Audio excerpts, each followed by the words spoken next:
Okay Arundhati, நீ சொல்றதா சரி. டே, நாங்க இங்கே இருக்கோம்டா. ஓகேடா, இந்த பிரச்சனை தீர்றதுக்கும் இதான் ஒரே வழின்னு எனக்கும் தோணுது.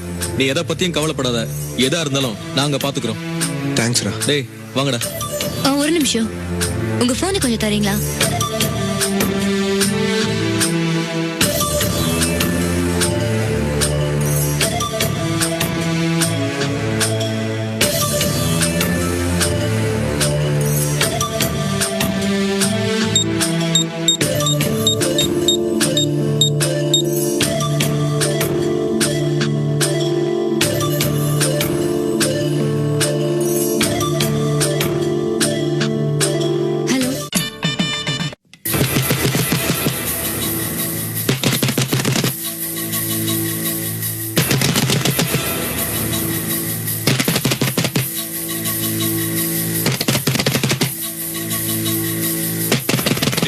போய் தரடா.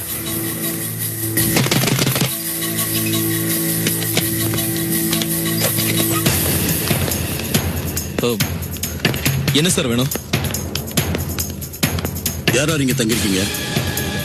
இங்க நாங்க ஃப்ரெண்ட்ஸ் தான் தங்கியிருக்கோம். ஓஹோ, பேச்சுலர்ஸா? ஆமா. ஆமா, ஆம்பளைங்க தங்கி இருக்கிற இடத்துல நீ என்ன பண்ற? இவர் மிஸ்டர் டேவிட், என்னோட வருங்கால கணவர். இவரோட தான் தங்கியிருக்கேன்.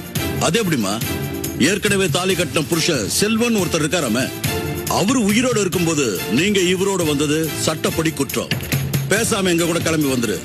பிரச்சனை இல்லாம உன்னை கூட்டிட்டு போனு உங்க அப்பா நினைக்கிறாரு. கிளம்பு. சாரி சார், என்னால வர முடியாது. இந்த பாருமா, நீ முரண்டு பண்ணினா நீ, உன் அருமை காதலன், இந்த கைத்தறி பசங்க எல்லாரும் பிடிச்சி உள்ள போட்டுருவேன். பிரச்சனை இல்லாம கிளம்புற வழியை பாரு. சார், எங்களை உள்ள போடுறது இருக்கட்டும், முதல்ல உண்மை என்னன்னு தெரிஞ்சுங்க. இவங்க 2 பேரும் ரொம்ப நாளா லவ் பண்றாங்க. அவங்க அப்பா அவங்களை அதட்டி ஏமாத்தி இவனை அடிச்சு விரட்டிட்டு அவங்களுக்கு கட்டாய கல்யாணம் பண்ணி வச்சிருக்காங்க. இது சட்டப்படி செல்லாது சார். சட்டப்படி இந்த கல்யாணம் செல்லுமா செல்லாதான் நீங்களா இந்த ரூம்குள்ள உட்கார்ந்து முடிவு பண்ண முடியாது. அத கோர்ட் தான் முடிவு பண்ணும். சார், நான் இவ்வளவு உயிருக்குறா காதலிக்கிறேன். எங்களை பிரிச்சிடாதீங்க சார். ஏண்டா பொறுக்கி நாயே, இன்னும் திறந்தலையாடா நீ? இப்ப அவ அடுத்தவனோட பொண்டாட்டிடா. என்ன தைரியம் இருந்தா அவளை நீ கூட்டு கொண்டு வந்து இங்க வச்சிருப்ப? உன்னெல்லாம் உயிரோட விட்டு வைக்க கூடாதா ராஸ்கல்? சார், நான் தான் பேசுறேன்ல, நீங்க ஏன் டென்ஷன் வரீங்க? கொஞ்சம் அமைதியா இருங்க. இத பாருமா, நீ பண்ணிருக்கிற காரியம் உன்னோட வாழ்க்கைக்கே நல்லதில்ல. பேசாம உங்க அப்பா கூட கிளம்பி போய் உருப்புற வழியை பாரு. இந்த மாதிரி வெட்டி பசங்க பேச்ச கேட்டுக்கிட்டு தப்பு பண்ணிடாத. சார் ப்ளீஸ், நான் இவரை ரொம்ப நாளா சின்சியரா லவ் பண்றேன். என்னால இவரை விட்டு வர முடியாது. இவர் கூட தான் நான் வாழ போறேன். எனக்கு நடந்தது ஏமாத்து கல்யாணம். எனக்கு அதுல இஷ்டம் இல்ல. நான் யார் கூடயும் வர மாட்டேன். தயவு செஞ்சு எல்லாரையும் போக சொல்லுங்க. என்னடா பாத்துக்கிட்டு இருக்கீங்க? அடிச்சு இழுத்துட்டு வாங்கடா. சார், அந்த மாதிரி நீங்க எதுவும் பண்ணிட முடியாது. நாங்களும் பண்ண எதுக்கு இருக்கோம்? ஓஹோ, எல்லாரும் செட்டப்போட தான் இருக்கீங்களா? இங்க பாரு அருந்ததி, இவங்களோட சேர்ந்ததால புத்திசாலி ஆயிட்டதா நினைக்கிறியா நீ? பின்ன பெத்த மகன் கூட பார்க்காம நீங்க என்ன திட்டம் போட்டு ஏமாத்தலாமா? பணத்துக்கு ஆசைப்பட்டு டேவிட் 1 லட்சம் ரூபாய் வாங்கிட்டு ஓடிட்டான்னு போய் சொல்லல. இவனை வீடு புகுந்து அடிச்சு இவ அப்பாவை அம்மாவை மிரட்டி நீங்க பண்ணது ரவுடித்தனம் இல்ல? இப்ப மட்டும் என்ன 4-5 பேர் கூட்டிட்டு வந்திருக்கீங்களா? எதுக்கு? சொல்லுங்க சார், எதுக்கு நீங்க வந்தது? ஓகே, எதுக்கு இந்த 4 பேரு ரவுடிங்களை வச்சு மிரட்டலாம்னு பாக்குறீங்களா? இங்க பாருங்க மிஸ்டர் பாலு, இவர் வீடு புகுந்து அடிச்சதுக்கு உங்க மேல கொலை முயற்சின்னு கேஸ் போடுறதா கம்ப்ளைண்ட் ரெடி பண்ணி எல்லாரும் கையெழுத்து போட்டு ரெடியா வச்சிருக்கோம். டேவிட் அருந்ததி கடத்திட்டு போயிட்டாருன்னு நீங்க சொல்லவே முடியாது. ஏன்னா அவங்க விருப்பப்பட்டு வந்ததா உங்க பொண்ணே தெளிவா சொல்லிருக்காங்க. அது மட்டும் சொல்லல, ஏகப்பட்ட தில்லுமுள்ளு பண்ணி இவங்களை பிரிச்சு அருந்ததியோட விருப்பத்துக்கு மாறா நீங்க அவங்களுக்கு கட்டாய கல்யாணம் பண்ணி வச்சிருக்கீங்க. இது சட்டப்படி செல்லாதுன்னு எங்களால வாதாட முடியும். என்ன ஆளாளுக்கு மிரட்டுறீங்களா? எல்லாரையும் தீர்த்துருவேன். எல்லாரையும் தீர்த்துடுங்க, என்னையும் கொன்னுடுங்க. எப்ப இந்த கொலைவெறி உங்களுக்கு வந்தது? அடி பாவி, இப்படி என்ன கேவலப்படுத்திட்டியே. சீ, பெத்து வளர்த்துட்டா மட்டும் போதுமா? அவன் மனசை நீங்க புரிஞ்சுக்க வேண்டாம். நான் என்ன ஆட்டுக்குட்டியா வளர்த்து பலி கொடுக்கறதுக்கு? என்ன பேசுற நீ? உன்னை நான் பலி கொடுத்தனா?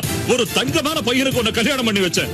தங்கம் தான், ஆனா எனக்குன்னு ஒரு மனசு இருக்கு, அதுல ஆசைகள் இருக்கு.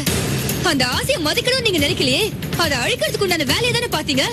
ஏய், அது நடந்து முடிஞ்ச கதை. ஊரறிய உலகறிய உனக்கு கல்யாணம் நடந்தாச்சு, நீயும் அவனோட வாழ்ந்தாச்சு. இப்போ நீ அவனோட மனைவி, அதை மாத்த முடியாது. வேண்டாம், நீ அந்த பாவத்தை பண்ணாத. இவர மனசு நினைச்சுக்கிட்டு அவர் கூட வாழ்ந்தா அது இதை விட பெரிய பாவம். என் சொத்து கௌரவம் அழிஞ்சாலும் சரி, நான் ஜெயிலுக்கு போனாலும் பரவாயில்ல.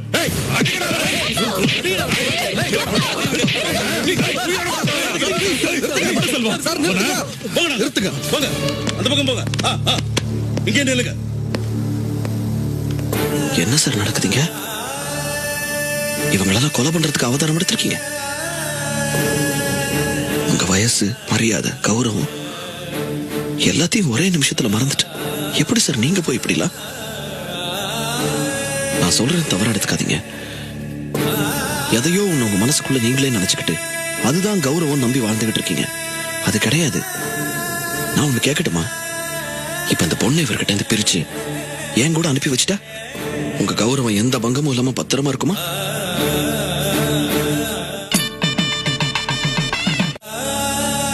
எப்ப இவன் என் வீட்டை விட்டு வெளியில வந்து இவர் கூட தங்கணும்னு முடிவு பண்ணாலும் அப்பவே எதுக்குமே அர்த்தம் இல்லாம போயிடுச்சு. உங்க கௌரவம், என் கல்யாணம், இவ என் பொண்டாட்டிங்கிற உறவு, இவ கழுத்துல நான் கட்டின தாலி எதுக்குமே அர்த்தம் இல்லாம போயிடுச்சு. அப்படி இருக்கும்போது இல்லாத ஒண்ணுத்துக்காக எதுக்கு இவ்வளவு போலீஸ், அடியாளு, அடிதடி, ஆர்ப்பாட்டம்? வேண்டாம், தப்பு பண்ண அளவுக்கு போதும். இதுக்கு மேல மறுபடியும் மறுபடியும் தயவு செஞ்சு தப்பு மேல தப்பு பண்ணாதீங்க. செல்வம், நீ அவளோட புருஷன் செல்வம். அதனால நேத்து வரைக்கும் பெத்து வளர்த்த அப்பனுக்கே இல்லாத உரிமை இன்னைக்கு வந்த புருஷனுக்கு எப்படி சார் வரும்? செல்வம், உன்ன மாதிரி அவன் நல்ல மனுஷன் இல்ல செல்வம். நாளைக்கு இவளை நடுத்தரவுல விட்டு போயிட்டானா நான் என்ன பண்றது செல்வம்? ஒண்ணும் பண்ண முடியாது, ஒண்ணுமே பண்ண முடியாது. நாளைக்கு இவங்க நடுத்தருவுல நின்னாலும் ஒண்ணும் பண்ண முடியாது. ரெண்டு பேரும் ஜோடியா போய் விழுந்து செத்து போனாலும் ஒண்ணும் பண்ண முடியாது. என்ன செல்வம்? ஆமா, நல்லதோ கெட்டதோ அருந்ததி அவர் கூட வாழணும்னு முடிவெடுத்திருக்கா. அது அவ வாழ்க்கை சம்பந்தப்பட்ட முடிவு.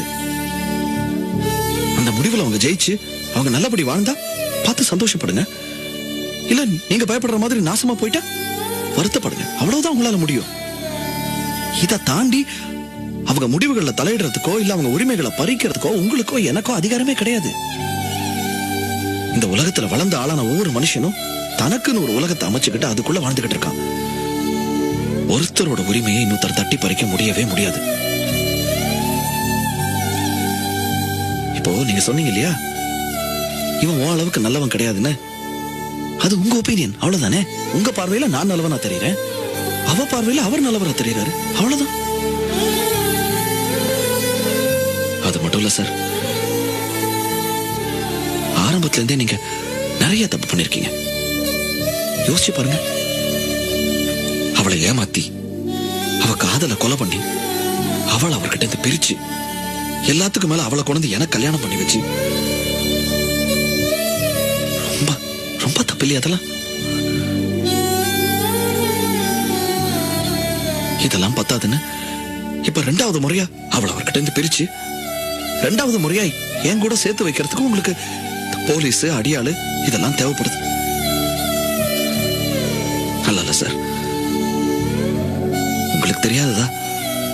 புருஷன் பொண்டாட்டி உறவுங்கிறது ரொம்ப ரொம்ப மேன்மையானது. அதுல மூணாவது மனுஷனுக்கே இடம் கிடையாது. இங்க நம்ம 10-15 பேர் சேர்ந்து கூடி நின்றுகிட்டு அசிங்கம் சார், ரொம்ப ரொம்ப அசிங்கம். உங்களை பொறுத்த வரைக்கும் உங்க பொண்ணு டேவிட காதலிச்சது மிகப்பெரிய அவமானம் நீங்க நினைக்கலாம். ஆனா அது கிடையாது சார், அது அவமானமே கிடையாது. உண்மையிலேயே அவமானங்கிறது எது தெரியுமா சார்? இதோ இதா சார், நிலைமை வேற மாதிரி இருக்கு. இவர் சொன்ன மாதிரி இது எங்களோட வேலை இல்ல சார். சம்பந்தப்பட்டவங்க ஒன்னா பேசி சண்டை சச்சரவு இல்லாம நல்லபடியா ஒரு முடிவுக்கு வாங்க. அதான் நல்லதும் கூட. Thank you sir. இத பாருங்க, தயவு செஞ்சு உங்க ஆளுங்களெல்லாம் கூட்டிட்டு போயிடுங்க. 1000 சொன்னாலும் இது உங்க பொண்ணு. அவ எடுத்த முடிவுல உங்களுக்கு இஷ்டம் இல்லைன்னா பேசாம போயிடுங்க, அவ்வளவுதான். அதை விட்டுட்டு அடிதடி, அடாவடி, உங்களை மாதிரி பெரிய மனுஷனுக்கு இதெல்லாம் அழகல சார். வேண்டாம், கெஞ்சி கேட்கிறேன், தயவு செஞ்சு போயிடுங்க. நானே இவ்வளவு தூரம் சொல்றேன்ல சார்.